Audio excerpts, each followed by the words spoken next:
I just want to give you an overview of all of the MLA documentation resources that we have on Blackboard today and this week.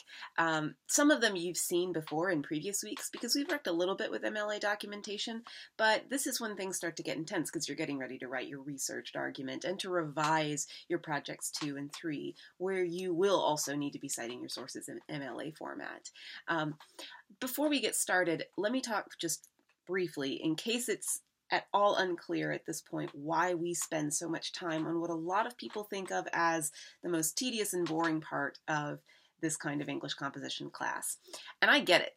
It is kind of tedious. On the other hand, it's one of the most essential things we do. Our whole purpose here is to present research, and you can't present research if you don't show me where it comes from.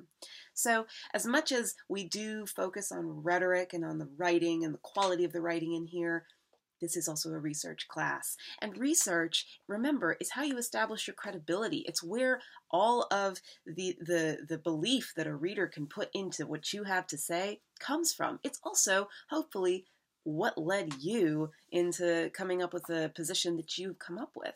Think back to that Burkean parlor. You're engaging in conversation. You want the reader, and remember, you're drawing that reader into the conversation through your writing. You want them to know who they're engaging with and who you've been engaging with. So really, you do this to help bolster, and because it's just how it's done. Imagine that you're introducing people at a party. That's what you're doing with the reader. Okay, I know I've extended the metaphor a bit, but only because I believe in it so much. The other reason that you have to do it, and you have to do it, is that it's not just good manners, it's the only ethical way to present research. Is to be very clear about where you got it, and to do it in such a fashion that the people who will be making reference back to it, both in the field and who are new, coming to this for the first time, will know how to read the citations that you've come up with. That's why we use a standard style in MLA. In other fields, you may use APA, you may use Chicago, you may use different formats. In English, we use MLA. And that's what we teach so that we can get accustomed to using something standard across the board. Okay, all of that said, you've got a PowerPoint that's meant to be read. It walks you through doing MLA in text and works cited citations in detail. It should be fairly self-explanatory. If, after you've read it, you have questions, please don't be ashamed to send me an email. That's what I'm here for. The other things you have, and I'm going to look down the list to make sure I get them all in this little overview. You've got a link to something that you've seen before about integrating quotations into your writing, written by one of my colleagues, Amy Whitson. Again, it's meant to be read, and it's fairly easy to follow, and it should be relatively simple for you to work through, even if learning to do it yourself takes a little bit of practice. That's okay. You've also got a link to Harvard University's website on integrating sources into your research.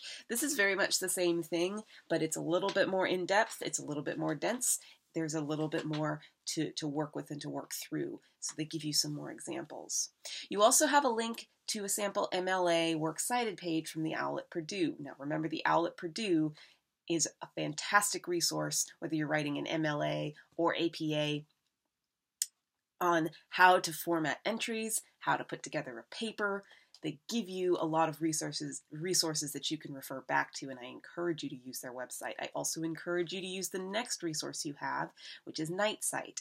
NightCite is, again, a citation generating service. You have to know what information you need. You have to know what kind of source you have and where to find all of that information. But once you have it, you can plug it into that database, and well, it's actually just a form, and then they'll generate the citation for you. I encourage you to use this and to use the OWL at Purdue rather than trying to memorize all of the MLA rules, because that takes up space in your brain that you could be better dedicating toward making your argument more coherent or more cogent, more relatable, more relevant.